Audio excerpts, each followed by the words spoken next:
네, 2024년 4월 11일 이정훈입니다. 오늘의 제목은 조국 혁신당의 기선제압, 선수치기 이렇게 뽑았습니다. 그렇게 움직이는 조국 혁신당을 보면서 윤석열 정권이 이재명을 저렇게 잡았더라면 하는 생각이 듭니다. 제2의 개딸이 나왔습니다. 조국이 이끄는 조국 혁신당입니다. 그들이 개딸식 인민민주주의로 자기 죄는 덮고 남의 죄를 만들고 있습니다. 선전선동을 하고 있습니다. 4월 10일 선거가 있었습니다.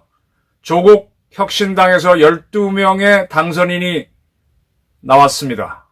그러자 바로 그 다음 날인 4월 11일 조국 씨가 이끄는 조국 혁신당이 대검찰청 앞으로 몰려가 검찰에 마지막으로 경고한다 라고 하면서 윤석열 대통령의 부인 김건희 여사를 즉각 소환해 조사해야 된다. 검찰도 이번 총선에서 확인된 뜨거운 심판이 자신들과 무관하지 않은 점을 잘 알 것이다. 김건희 여사가 만약 무혐의라면 국민과 언론의 눈을 피해 다니지 않도록 억울함을 풀어줘야 하지 않겠느냐라고 하면서 김건희 여사를 즉각 소환해 조사하라 그랬습니다. 그리고 그 디오르백 사건을 다시 거론하면서 온 국민이 공개된 영상을 통해 김 여사가 명품백을 받는 장면을 보았다. 몰카 공작이라면 관련자들을 소환, 조사에 처벌하고 김 여사도 소환해 명품백을 받은 이유 등을 조사해야 한다.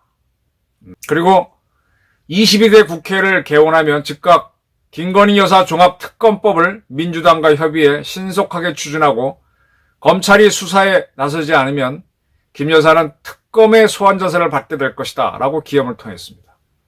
기존에 김건희 특검법이 제출됐다가 거부돼서 사라졌죠. 그것과 어떻게 다르냐라는 질문이 나오니까 명품백 수수와 양평고속도로건을 포함할 것이며 양평고속도로 종점 변경과 관련해 누가 어떤 이유로 통상적 절차를 생략하고 그런 엄청난 사업을 휘게 했는지 밝혀야 한다라고 이야기했습니다. 그리고 앞으로 민주당과 어떻게 지낼래? 그랬더니 김건희 특검법이든 1호 법안으로 준비하고 있는 한동훈 특검법이든 민주당과의 협력이 필수적이다. 조만간 민주당 측과 공식 정책 협의나 원내 전략 관련 협의를 할 것 같다라 그랬습니다. 당선인들 신분인 상태에서 대검찰청에 몰려가서 기자회견을 하면서 검찰을 압박했습니다. 가히 겁박을 했습니다. 개딸들보다 더한 모습입니다. 조국이라는 사람은 자기 스스로가 현재 유죄가 2심까지 확정된 사람입니다. 대법원 판결을 남겨놓고 있는데 자기 죄는 덮고 김건희 여사 문제는 이거랑 다르죠. 근데 나머지는 자꾸 크게 만들려고 하고 있습니다. 개딸식 인민민주주의를 하고 있습니다. 자, 이렇게 조국 혁신당한테 표를 몰아준 국민 여러분들은 그에 대한 책임을 지셔야 됩니다. 나중에 세월 지난 다음에 내 손가락 자를 거야 이런 헛소리는 하지 맙시다. 책임을 져야 됩니다. 개딸들이 설치는 것만 해도 눈꼴이 쉬었는데 이제 조국 서울대학교 법과대학 교수를 지낸 자가 저렇게 법과 체제를 무시하고 설치는 꼴을 그리고 선전선동으로 국가기관을 무력화하는 꼴을 글을 찍어준 국민들은 봐야 됩니다. 이 조국 혁신당에서 몇 명은 잘 아시죠? 황운하도 있고 박은정 씨도 있고 아주 그런 사람들이 이제 선전선동의 정치를 할 수 있도록 대한민국 국민들은 길을 열어줬습니다.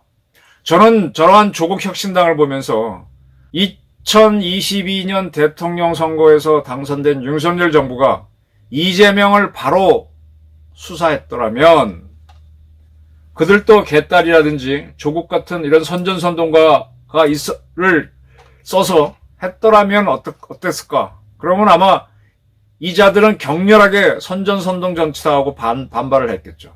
지금 돌이켜보니까 지금 이재명에 대해서 범죄 혐의에 대해서 굉장히 시끄러웠었죠. 그러다가 국회에서 체포를 해라. 민주당에서도 해라. 라는 사람들이 나와갖고 그 큰 야당에서 나와서 체포 동의안이 국회에서 나왔습니다. 그런데 그게 법원에 가서 구속영장을 청구됐을 때 법원에서는 증거인멸 우려가 있어서 구속해야 된다는 것은 그렇게 단정하기 어렵다라고 기각을 했습니다. 그 판사가 누구죠? 유창훈 영장전담 부장판사입니다. 그때 유 판사가 이런 판단을 내렸을 때 많은 비난이 있었지만 흐지부지 사라졌습니다. 물론 격렬한 비난도 있었죠. 자, 지금 돌이켜봅시다. 그때 유창훈 판사가 구속영장을 발부했다면 지금 22대 총선은 어떻게 됐을까요? 그리고 그때 한동훈 장관이나 윤석열 장관이나 그리고 넘어갔어요. 저는 그때 그걸 딱 보면서 이게 사법시험에 합격해서 판사, 검사가 된 자들, 그 다음에 변호사가 된 사람들은 자기네들끼리는 일종의 선민의식이 있어서 그들끼리 결정한 거는 서로 존중해주는 거 아닌가. 옛날에 그런 적이 있습니다. 아주 운동권에 유명한 서울대 상대 나온 사람이 돌아가시니까 아주 보수적인 서울 상대 나온 사람이 가서 조문을 하고 뭐 그는 내 친구였다 이렇게 얘기하는데 그게 뭔가 하면은 생각은 서로 달라서 좌로 우로 적대적으로 살아왔지만 한 사람이 숨지자 그래도 우리는 대한민국 최고의 서울 상대 나온 사람이야 하는 프라이드 때문에 조문을 하면서 또 그에 대한 좋은 이야기를 하는 걸 보면서 야, 저건 일종의 눈에 보이지 않는 카리텔이다라고 생각했는데 저는 사실 유창훈 판사가 한동훈 그때 법무부 장관이 이재명을 구속하는 이유는 차고 넘친다고 했었습니다. 근데 그걸 딱 치는 거죠. 판사가 그런 건 있죠. 검사, 니들이 뭐 잘났어. 우리가 사법시험은 더 잘 봤지. 서울법대 서열의식도 있을 거고. 그러면 또 그걸 받아 싸우면은 추하니까 인정하는 그런 모습. 저는 사실 그걸 봤었습니다. 그리고요, 지금 보게 되면 이재명 재판을 해야 되는데 그거는 계속 재판을 질질 끌다가 16개월 동안 질질 끌다가 사표를 낸 서울중앙지법의 강규태 판사 기억나십니까? 서강대학교 나온 친구죠.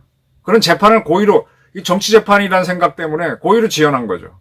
저희 같은 일반인들이 걸리면요 판사가 얼마나 오만한지 압니까? 저는 누차례 말씀드렸어요. 제가 술 먹으면서 제일 재수 없는 사람들이 제 입장에서는 판사들이라고. 아주 거만 떨기가 뭐 검사도 판사한테 존경을 표현하고 변호사도 그러고 그러니까 지가 판단하면 다 옳은 줄 아는데 그러한 강규태 판사가 사표 쓰고 나간 다음에 자기들 동기 서강대 법학과 90학번 대여방위당하는 나는 뭐 사표를 냈다 어쩌고 저쩌고 하면서 상경한 지 30년 넘었고 자기가 호남 사람이니까 정권에 납부한 종부세가 얼만데 결론을 단정짓고 출생지 하나의 단서로 사건 진행을 억지게 느리고 한다는 비난을 하니 참 답답합니다. 어쩌고 저쩌고 내가 조선시대 사또도 아니고 증인이 50명 이상인 사건을 어떻게 하라는 건지 참 자기가 재판을 질질 끈 이유를 이렇게 하여간 이제는 자유를 얻었으니 자주 연락할 기회가 있지 않을까 싶습니다.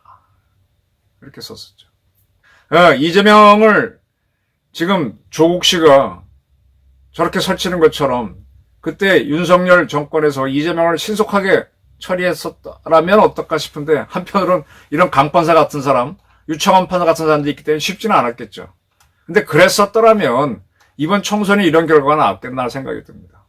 왜 판사가 국회에서 체포해도 좋다라는 동의안까지 만들어줬는데 지가 다시 한번 판단을 해. 정책 판단을 이미 해줬는데 뭐 야당 대표니까 뭐 도주의 우려는 없는 걸로 보인다 이런 식으로 판단을 하냔 말이에요. 그리고 신속한 재판을 하게 되는데 왜 질질 끌고 아이고 나는 이제 자유다 하고 도망가는 이런 판사들을 움직이게 하는 게 뭡니까? 개딸식으로 선전선동 지금 조국 혁신당을 끌고 가서 검찰을 압박하는 그런 선전선동이 약이죠. 그걸 윤석열 정권은 못했던 겁니다. 그러니까 지금 이렇게 처절하게 당합니다. 얼마나 당하느냐? 홍준표 대구시장이 한동훈 깜도 안 되는 셀카 하나 찍고 있던 잘한 비난이 나왔습니다. 안철수도 격렬한 비난을 했습니다. 윤석열 대통령에 대해서. 살아남았죠, 이번 당선이 됐으니까. 일단 여권 내에서 윤석열 체제를 무력화시키는 레임덕 시작됐고 한동훈 2인자를 꺾어내는 작업이 시작됐습니다. 그 다음에 이재명과 조국이 합세해서 격렬하게 십자 포부를 퍼부을 겁니다. 참 윤석열 한동훈 체제는 참 처량하게 됐습니다. 일단 이걸 막아내고 이겨내야 되겠죠. 근데 벌써 지금 개딸보다 더하게 덤벼들고 있습니다.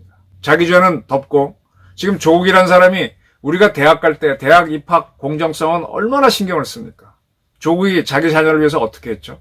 하기사 이번에 유권자들이 편법 부정대출을 한 양문석을 국회의원으로 당선시키는 그런 국민들이니까 대한민국의 위인을 놀이개로 만드는 그런 사학자를 뽑아주는 국민들이니까 저는 이런 걸 보면서 뭘 느끼는가 하면요.